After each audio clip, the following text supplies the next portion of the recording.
বিশ্বনবীর জন্মদিন পালন করে একটা দল বিরিয়ানি খাওয়ার মাধ্যমে, আছে না নাই?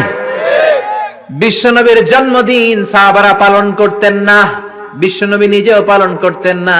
শুধু যখন জিজ্ঞেস করা হলো কেন রোজা রাখেন, বিশ্বনবী বলেন যেহেতু জন্মেছি, এই জন্মটা আল্লাহ আমার না দিলেও পারতেন, জন্মের শুকরিয়া স্বরূপ আমি রোজা রাখি। সুবহানাল্লাহ। এজন্য 12 রবিউল আউয়ালে যদি কিছু পালন করতে চান খালি রোজা রাখবেন। কিন্তু ওই দিন মিষ্টি আর হালুয়া আছে না নাই? জশ্নে জুলুসে আছে না নাই?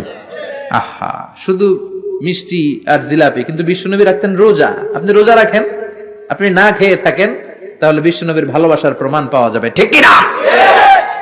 চট্টগ্রাম থেকে আমি আসতেছি, এই যে 12 রবিউল আউয়াল জশ্নে জুলুসে ঈদে মিলাদুন নবী, পুরো চট্টগ্রাম শহর প্যাকআপ, গাড়ি চলে না। এদের যোহর নামাজ কই, এদের আসরের নামাজ কই, এদের ইবাদত কই? কিচ্ছু নাই, শুধু আছে মিছিল আর জিলাপি। আছে না নাই? আছে না নাই? আছে না নাই? এজন্য এই নবী এমন নবী যে নবীরে বাদ দিলে সিয়াম বোঝা যায় না, এই নবীরে বাদ দিলে হজ বোঝা যায় না। কারণ বিশ্বনবী আমাদেরকে হজ করে শিখিয়েছেন। বিশ্বনবী জীবনে হজ করেছে একটা, উমরা করেছে 4টা। বিশ্বনবী যদি হজ করে না দেখাইতো, আমরা হাজির হইতে পারতাম? যারা বলেন পারতাম? এজন্য এই নবীরে বাদ দিলে কিচ্ছু বোঝা যায় না, নবীরে বাদ দিলে কোরআন বোঝা যায় না। এই জন্য এই নবীর ভালোবাসা আমাদের অন্তরে আছে না নাই? সূরা ফাতিহার 29 নম্বর আয়াতে আল্লাহ বললেন, মুহাম্মাদুর রাসূলুল্লাহি ওয়াল্লাযীনা মাআহু আশিদ্দাউ আলাল কুফফারি রুহামাউ বাইনাহুম। মুহাম্মাদুর রাসূলুল্লাহ, মুহাম্মদ আল্লাহর রাসূল। এটা কার কথা? বিশ্বনবী যে আল্লাহর রাসূল, এতে কোনো সন্দেহ আছে? সন্দেহ থাকলে কি ঈমান থাকবে? তিনি হলেন আল্লাহর রাসূল। বিশ্বনবী নিজেকে রাসূল বলে পরিচয় দিতেন। বিশ্বনবী বলতেন না আমি বাতিলের আতঙ্ক, বিশ্বনবী বলতেন না আমি সারা বিশ্বে আলোড়ন সৃষ্টিকারী। বিশ্বনবী বলতেন আমি রাসূলুল্লাহ। আমি কি?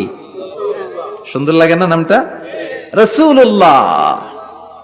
আবার বিশ্বনবী নিজেকে আব্দ বলে পরিচয় দিতেন, মানে গোলাম। বিশ্বনবী গোটা বিশ্বের সবচেয়ে অ্যামেজিং পার্সোনালিটি। বিশ্বনবীর চাইতে সেরা, বিশ্বনবীর চাইতে মহান মানুষ পৃথিবীতে দ্বিতীয়টা আছে নাকি? তারপরও বিশ্বনবী নিজেকে বলতেন ইন্নী আব্দুল্লাহ, আমি হলাম আল্লাহর গোলাম। গোলাম বলতে পছন্দ করতেন, নিজেকে ছোট করতে পছন্দ করতেন। এজন্য আমরা নামাজে বলি আশহাদু আল্লা ইলাহা ইল্লাল্লাহ ওয়া আশহাদু আন্না মুহাম্মাদান আবদুহু। তিনি আল্লাহর রাসূল, তিনি আল্লাহর গোলাম। বিশ্বনবী দোয়াতে বলতেন আল্লাহুম্মা ইন্নী আবদুক, ও আল্লাহ আমি আপনার গোলাম। নিজের বাতিলের আতঙ্ক বলতেন না, বলতেন গোলাম, আমি গোলাম। আল্লাহুম্মা ইন্নী আবদুক, ও আল্লাহ আমি আপনার গোলাম। ওয়াবনু আবদিক, গোলামের ঘরের গোলাম, মানে আমার বাবা আব্দুল্লাহ আপনার গোলাম। ওয়াবনু আমাতিক, বান্দির ঘরের গোলাম, মানে আমার মা আমেনাও আপনার বান্দি। আমি গোলাম, গোলামের ঘরের গোলাম, আমার 14 গোষ্ঠী আপনার গোলাম। আল্লাহু আকবার। বিশ্বনবী বলতেন আমি গোলাম, আমার বাবা গোলাম, আমার দাদা গোলাম, আমার দাদার দাদাও গোলাম, আমরা গোলাম গোষ্ঠীর। কিন্তু আমরা নিজেদেরকে ছোট করতে চাই না। আমরা কই সব আমার, আমি বাতিলের আতঙ্ক, সব আমার বলি না? কিন্তু বিশ্বনবী বলতেন না আল্লাহ আমি আপনার গোলাম। আর বলতেন আল্লাহ আমারে আপনি ছোট বানান, আমার চোখে বড় বানান, মানুষের চোখে। সুবহানাল্লাহ। আল্লাহুম্মা জাআলনি শাকুরা ওয়া জাআলনি সাবুরা ওয়া জাআলনি ফি আইনি সাগীরা ওয়া ফি আয়ুনিন নাসি কাবীরা। ও আল্লাহ আপনি আমারে শুকরগুজার বানান, ধৈর্য ধারণকারী বানান, আমার চোখে আপনি আমারে ছোট বানান, মানুষের চোখে আপনি আমারে বড় বানান। সুবহানাল্লাহ। বাড়িতে যে বলেন সুবহানাল্লাহ। সুবহানাল্লাহ আওয়াজ করে বলতে কি কষ্ট হচ্ছে? পড়েন সুবহানাল্লাহ। নিজেকে ছোট করতেন। কেমন নবী তিনি, কেমন রাসূল, শুধু রাসূল নন, রাসূলদেরও রাসূল। আল্লাহু আকবার। মা কানা মুহাম্মাদুন আবা আহাদিম মির রিজালিকুম ওয়ালাকির রাসূলুল্লাহি ওয়া খাতামান নাবিয়্যিন। তিনি শুধু রাসূল নন, খাতামুন নাবিয়্যিন। নবী আসার যে চেইন, যে সিলসিলা, এটাকে আল্লাহ বিশ্বনবীর মাধ্যমে সিলগালা করে দিয়েছেন। আর কোন নবী নাই, জোরে কোন সুবহানাল্লাহ। তিনি শ্রেষ্ঠ নবী, নবীদেরও নবী। তিনি এমন নবী যিনি হ্যাঁ বললে শরীয়তের সবকিছু হালাল হয়ে যায়, তিনি না বললে সব হারাম হয়ে যায়। তিনি আঙ্গুল তুললে পূর্ণিমার চাঁদ 2 ভাগ হয়ে যায়। তিনি জমিন থেকে পা তুললে আল্লাহর আরশে মেরাজে চলে যায়।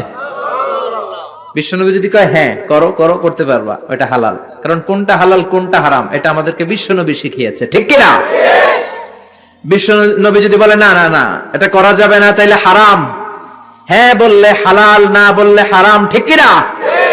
আঙ্গুল তুললে চাঁদ 2 ভাগ হয়, পা যদি জমিন থেকে উপরে উঠায় আল্লাহর আরশে মেরাজে নিয়ে যায় কে?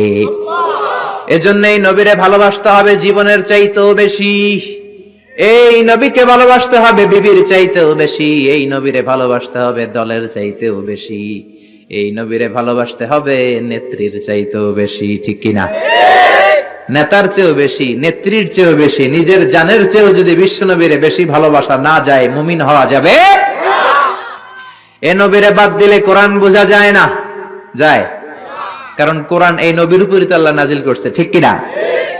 এ নবীকে বাদ দিলে হাদিস বোঝা যায় না, কারণ হাদিস তো এই নবীরই কথা। এ নবীরে বাদ দিলে সালাত বোঝা যায় না, কারণ সালাত আমরা শিখেছি নবীর কাছ থেকে। নবী বলেছেন সল্লু কামা রাআইতুমুনি উসাল্লি, আমি নবীরে যেমনি নামাজ পড়তে দেখো তোমরাও তেমনি নামাজ পড়ো। এ নবীকে বাদ দিলে সিয়াম বোঝা যায় না, কারণ সিয়াম এই নবীর কাছ থেকে শিখেছি। এজন্য নবীর বিরুদ্ধাচরণ যদি করে তার সাথে কোনো আপোষ চলবে? আপনি তার বিরুদ্ধে যাবেন, বিবৃতিতে যাবেন, কথা বলবেন, ময়দানে নামবেন, ঠিক কিনা? বিশ্বনবীর গালি দেয়, বিশ্বনবীর বিরুদ্ধে পেজ বানায়, ব্লগে লেখে, বিশ্বনবীর পারিবারিক জীবন নিয়ে কথা বলে, এগুলো পিতৃ পরিচয়হীন, এগুলো জাহান্নামের নরকীট, এগুলো মানুষ নামের পশু। চিল্লায় বলেন ঠিক কিনা? কয়েকটা জায়গায় আমরা বলো দুর্বল। কোরআন রে গালি দিলে আমাদের সহ্য হয় না, নবীরে গালি দিলে সহ্য হয় না। নবীরে গালি দিলে আমাদের কলিজায় আগুন লাগে কি লাগে না? লাগে কি লাগে না? কার কার লাগে? দুহা উঁচু করে আল্লাহর দেখাও।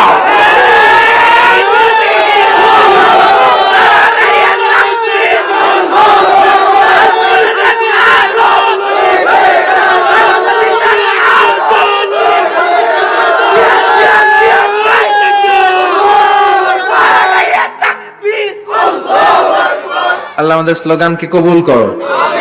নবীর জন্য যে ভালোবাসা, এই ভালোবাসার কারণে নবীর শাফায়াত আমাদের নসিব করো, পড়ে না আমিন।